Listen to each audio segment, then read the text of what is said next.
Today we're journeying to the cobblestone streets of Old City, Philadelphia. Nestled near where tourists flock to see Independence Hall and leave a penny for Ben is Art in the Age. This tasting room store combo is both a step back in time and a leap into the innovative future. So pull up a chair and rediscover the joy that is a well-made cocktail. Welcome to No Pants During the Pandemic.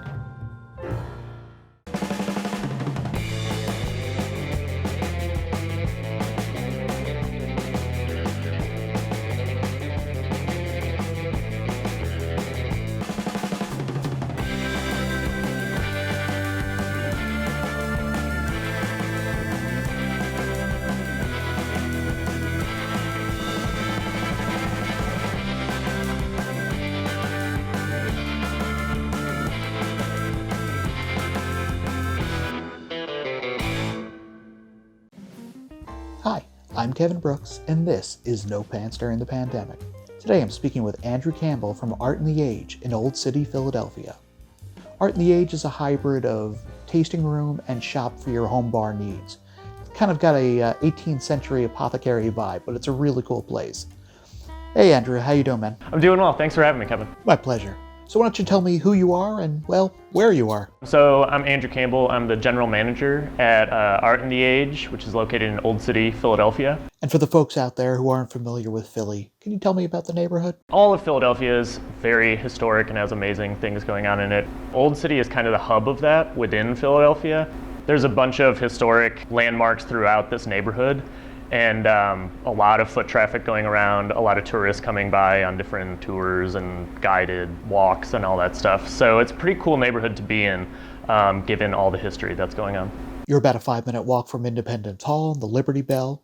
Basically, you're right in the middle of the neighborhood that comes to mind when people think of Philly. Yeah, exactly. It's safe to say that Art in the Age isn't a normal store. Yeah. It'll take a little explanation to get through it, but it all goes back to your founder, Steve Grass, and Quaker City Mercantile. Quaker City Mercantile, again, that was started by our owner, Steve Grass, and that's basically just an incredibly successful marketing and branding company. They've worked with brands from Hendrick's Gin to Lo-Fi Aperitifs to like Miller High Life, Narragansett, and really Art in the Age is kind of the brainchild of all of those. It's the culmination of all of those different branding techniques and Steve's kind of, again, brainchild.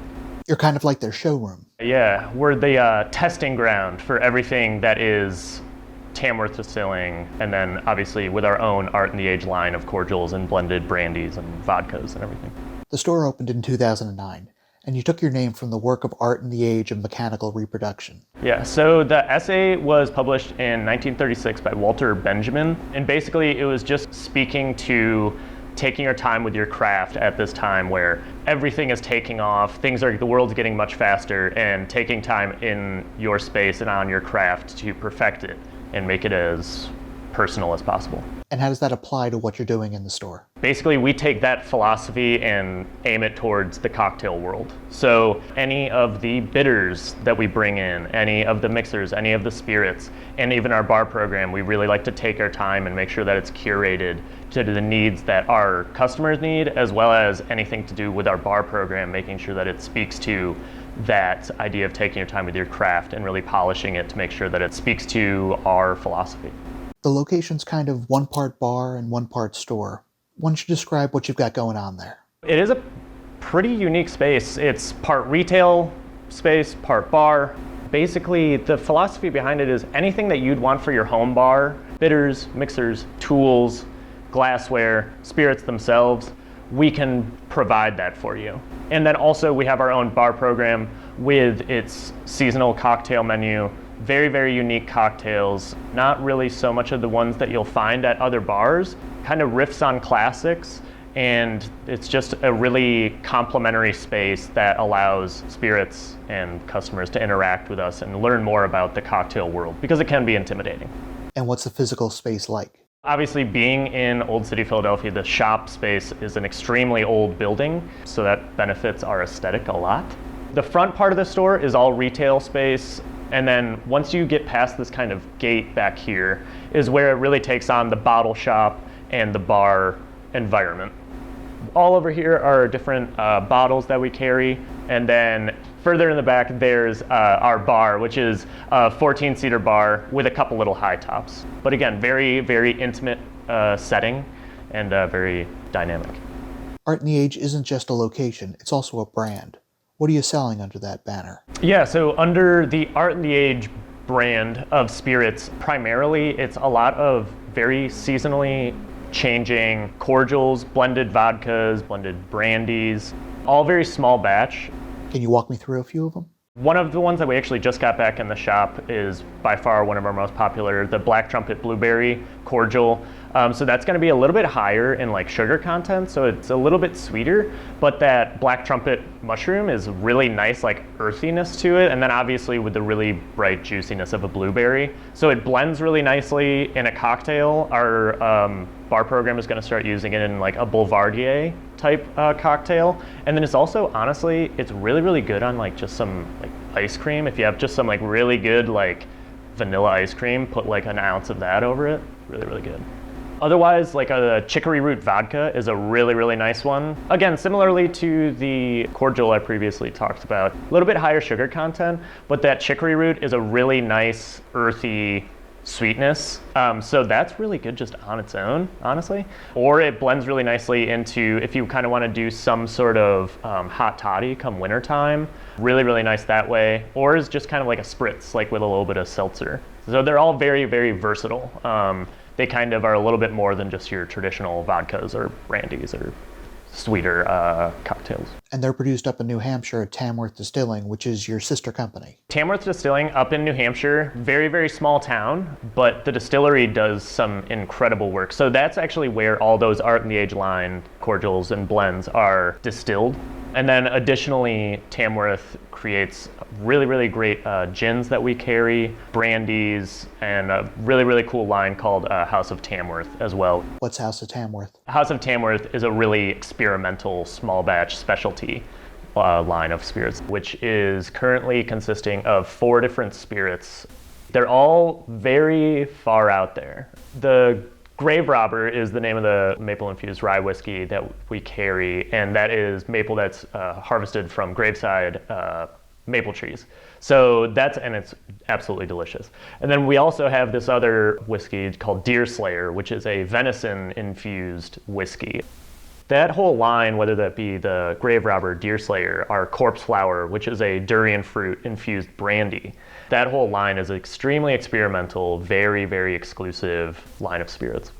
And the really cool thing about the spirits that are distilled in Tamworth, whether that be the Tamworth Distilling products or the Art in the Age line, are all those ingredients are actually foraged and harvested within, I believe it's about 100 miles of the distillery itself. So you know you're getting the freshest and most real products as you want. And Tamworth isn't the only distillery you have a connection with. You're also a satellite location for New Liberty in Philly, and that's actually what allows you to sell spirits in the shop. Correct, yeah. So we have a satellite license from New Liberty, which allows us to carry all of their spirits, as well as they are kind of our way to getting Tamworth spirits inside the shop. So it's all shipped down to New Liberty and bottled there. So it's bottled within the state of Pennsylvania. And then also, like I said, we carry a bunch of their spirits, and they've been just an awesome partner for us because they're such a well-known spirit brand within the city and within the state, and also just make some really awesome products. With the bar, the purpose is to give people a place to relax and have a few drinks, but it's a little bit more than that. Our bar program is a little bit different than most bars. It's more so aimed at an educational aspect of informing people that are coming into our shop about not only just the spirits, but the brands and how these spirits are distilled, what's really going into them. And then additionally, we do have seasonal cocktail menus that function somewhat similarly to more traditional bars. But again, because of the spirits that are inside our shop that we use, it lends it to a bit more experimental and a little bit more like off the beaten path with our cocktail menu. What else are you selling at Art in the Age? Additionally, from the spirits that we carry in the shop, as I mentioned before, we do have a variety of other bar products and bar tools. We have over about 140 different types of bitters in the shop, which is a very big draw for people and can be a little overwhelming for people, but luckily everyone on our staff speaks very, very well to all of those different types and kind of how to view the world of bitters, because most people don't really know a lot about them. Then why don't you tell us what a bitter actually is? Really, the best way to approach it is just looking at it as a spice cabinet for your cocktail. So if you want to make your cocktail a little bit more like fruity, grab like a grapefruit or a lime or a lemon or an orange bitters. If you want to make it more earthy, we have like a chicory pecan bitters. Everything from there to those classic like yellow capped Angostura bottles, and everything in between to like cricket bitters and things like that. So we carry quite a broad spectrum of bitters at the shop. So what is a cricket bitter? A cricket bitter is literally a bitters made from crickets. No joke. And how's that taste? Very honestly, just really earthy. That's my best. Have you ever done bitters in beer? Oh yeah. It saved me from so many bad beers.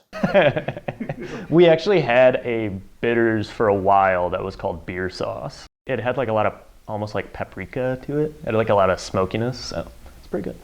And then you've got all the books. Along with the bitters, we also have a really awesome variety of books pertaining to the cocktail world, whether that be books directly from famous bars around the world or the Death and Company book, which is very well known, more so ones that are just dictionaries for cocktails. And then also a couple books that were actually written by our owner, Steve Grass, too. So it's kind of a nice little library of the cocktail world. And then we also have a bunch of different mixers, things that make the cocktail world a little bit more approachable. So like a salted Paloma mixer where all you need is the tequila or mezcal with a little bit of seltzer, and then you have a really great Paloma. So we try to, again, make that cocktail world, break down those walls and make it a little bit more approachable for everyone. Let's turn to current events. Mid-March 2020 comes along. The world, the country, the city, all shut down. And initially you guys shut down too, while the city figured out what they were going to do. Yeah, so the initial hit when the whole city kind of shut down, we were not spared from that. So we kind of had to pause everything that we were working on, pump the brakes a little bit, and once we kind of figured out what the best way were to meet our customers' needs, we were able to reopen after, I believe it was 2 weeks of being shut down. When you were able to open back up in some form, what did you guys do? Luckily, we were able to adjust fairly quickly to offering curbside pickup orders, local delivery. We saw a huge bump in our shipment orders as well. You know, we can ship all of our spirits within the state of Pennsylvania. So we had a lot of orders from, you know, some Tamworth gin going out to Pittsburgh, and we just saw a huge bump in that. And throughout that, we just had to continually adjust as the city, state, and country kind of had their ebbs and flows with the virus and everything. And we just had to keep adjusting and finding new partnerships within the city, as well as adjusting our bar program and what we're offering people. Through most of this, people really weren't allowed inside your store, so you set up some seats outside. Yeah, so one of the primary adjustments that we made was, you know, not being able to, unfortunately, safely seat people inside our bar.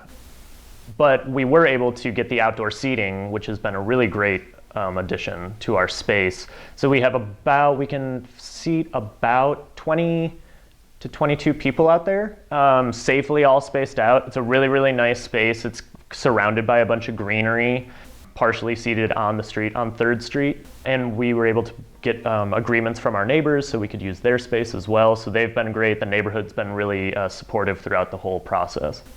How much staff does the shop have? We're a really small team, so we only keep about 5 people on staff, including myself. Because it's such a small team, you're probably able to bring back virtually everybody, right? Yeah, we were able to retain almost everyone on our team. So that's been really great. You know, everyone at Quaker City Mercantile has been supportive of our team, and we have like I said, we have a really tight group here, so it's a very positive atmosphere. So we were able to be supported and support our staff at the same time. How do you continue to engage your customers in the community when you can't have people inside? Pre-COVID, we could rely on people coming in consistently. We could rely on doing workshops inside the store. But now we've had to adjust, and it's actually been a pretty interesting and to be honest, like pretty cool experience partnering and getting out within the city more and doing pop-ups at different locations, making partners with really cool organizations and different shops around the city. Like we're popping up at River Ward's Produce, and we're partnering sometimes with Primal Supply Meats. Just these different partnerships that we're making and relationships that get our name out there more. Takes a little bit more footwork and a few more emails every day, but it really has benefited us, and it allows us to give a platform to other companies as well as us to get on some other people's platforms as well. What does a pop-up entail for you guys? Usually we'll do some bottled cocktails, we'll bring a bunch of bar tools and some books, and kind of just like a mini version of our shop is what we try to provide for people. We've done a few at River Wards now, like I mentioned, and those have been really popular. That neighborhood is very active, so we like to get in there and kind of let people know who we are. You can make great cocktails in your own kitchen with a little bit of help from the Art and the Age cocktail workshop. You've done a bunch of virtual cocktail workshops. They got really, really popular fall of 2020. Today I'm making a drink for you we call the Cactus Blossom, the Trade Winds Old Fashioned, Lavender Negroni, Gimlet, the Thai Basil Mule, Tom Collins, Sweet Tea Old Fashioned, the Bloody Mary. Those were really great for us. We would make little cocktail kits, discuss with different clients about what their team was looking for. Do they want to make like whiskey cocktails? Do they want to make gin cocktails? And we would put together a customized kit for them and all of their team, have those delivered to them, and then hop on Zoom with our cocktail director, and they would just learn how to make a couple cocktails. And there you have it. Good to go. And that was a really cool experiment to deal with, and now it's a really awesome offering that we can discuss with people. As restrictions have loosened up, you've been able to do in-person socially distanced workshops too. Correct, yeah. So actually just a couple weeks ago, we launched our first in-person, socially distanced cocktail workshop that'll be actually outside in our outdoor space. So, and that's sold out in like less than 24 hours. So that was clearly what people have been looking for. And we're just really happy that we can provide that service for people as things begin to get a little bit more safe. And will you continue doing them? We're doing them throughout the summer. So whether it be the ones that are actually just outside the shop, or we're partnering with Christ Church in the neighborhood, and we'll be doing a summer series. We're rotating between their graveyard right around the corner, and then also on the rooftop in their neighborhood house, which is going to be a really cool offering, again, throughout the summer. So we'll just be announcing those as they come closer in the calendar. One of the things you guys have done during the pandemic is that you realized that there were other local businesses and artisans out there who were hurting. So you began the Makers and Shakers program. Our Makers and Shakers program has been a really cool thing that I'm glad our team has been able to really knock out of the park. So basically what we do is we reach out to, or local vendors reach out to us, and it's really just gives them a platform to pop up at our shop. They send us a bunch of photos, and we can promote throughout the week of leading up to their pop-up. We promote it and kind of just give them a platform to be seen and show their work. And that's been a really awesome program that we've started, and it's been extremely successful. It's been a rough time. Have you found any silver linings in all of this? Yeah, I would say one of the major things that I've found has been really cool. Like we talked about, the Makers and Shakers and all of our pop-ups. We've just made a lot of really cool partnerships and found and discovered a lot of really cool artists and vendors in the city that I don't know if we would have otherwise reached out to or had them reach out to us to partner with. So that's been a really cool thing to see. And I don't foresee those partnerships and relationships going away anytime soon. Before we wrap this up, I just want to remind folks out there that they can order from you online. And I really want to stress that if a customer's in Philly, they can get your mixed drinks delivered right to their door. Yeah, so, and one of the other things, like I mentioned, we're doing local delivery, and that includes our bottled cocktails. So right now we have a menu on our website of different bottled cocktails. A little bit more of traditional cocktails, so we have like a whiskey sour, Negroni spritz, an old fashioned. And so people can just go on there and order 1 to 4 or a mix and match 4-pack, and we deliver every Thursday. And so if you want that service, we can just drop them off right at your door. It's a lot better than the milkman. Well, Andrew, thanks for all your time this afternoon. I wish you and the folks at Art and the Age the best of luck getting through the rest of this, and I hope to share a cocktail with you in person soon. Yeah, definitely. Thanks for having me, Kevin. Bye-bye. If you'd like to learn more about Art and the Age or order something from them, you can check out their website. The link is in the video's description. And if you'd like this or any of the other episodes of No Pants During the Pandemic, please subscribe to my channel. Thanks, and I'll see you next time.